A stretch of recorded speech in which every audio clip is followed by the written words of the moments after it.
অনেক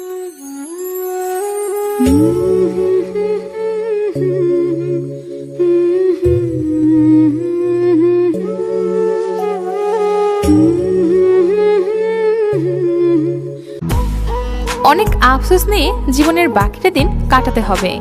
কত শত কথা বলার ছিল, তার কিছুই বলা হবে না। সময় যে এখন আর আমার নেই।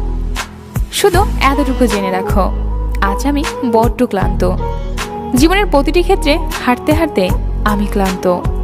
একটু বিশ্রাম চাই আমার। সময়ের ব্যবধানে আজ ছেলেটা সবার ঘৃণার পাত্র, তবে একসময় এই ছেলেটাই সবার প্রিয় ছিল। সে বড় অভিমানী। কেউ চলে গেলে তাকে ফেরাবে না, একা একা কষ্ট পাবে, না খেয়ে থাকবে। তার না খাবার সংবাদ শুনে সে কষ্ট পাবে, এতে এক ধরনের আনন্দ আছে। সে হাত কাটবে, প্রিয় জিনিস ছুঁড়ে ফেলে দিবে। বিসর্জন হলো বিসর্জন, এক ধরনের আনন্দ আছে।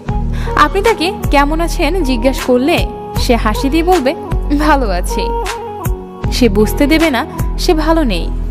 কষ্ট প্রকাশ করলে কষ্ট কমতে শুরু করবে, সে কমতে দিবে না। এতেও এক ধরনের তৃপ্ততা আছে। আমার ভালো থাকার দায়িত্ব নাই বা নিলে, তবুও তুমি চোখে নিচে কাজল করতে ভুলে যেও না। তুমি কাজল না বলতে এই শহরে মায়া থাকবে না।